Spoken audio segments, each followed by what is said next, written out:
School of suffering, శ్రమలతో కూడిన పాఠశాల, శ్రమలనే పాఠశాల. ఈరోజు don't say I want to come out of the school of suffering, then you'll be in that. చూడండి, drop outs అంటారు, school drop outs అంటారు. అంటే ఏంటి? వాళ్ళు ఇంకా ఎదగరేమో, వాళ్ళు అట్లనే ఉంటారేమో.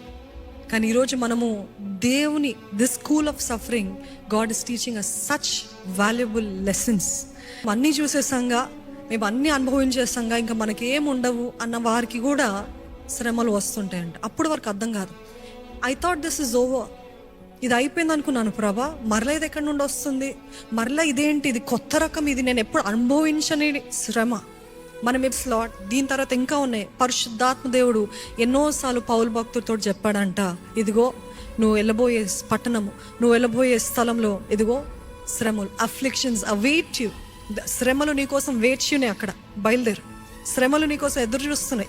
నీకోసం సన్మానాలు కాదు, దండలు కాదు, హెచ్చులు కాదు, ఘనత కాదు, శ్రమలు నీకోసం ఉన్నాయి. Be ready to go. And he happily went. He rejoiced because he said, Lord trusted me.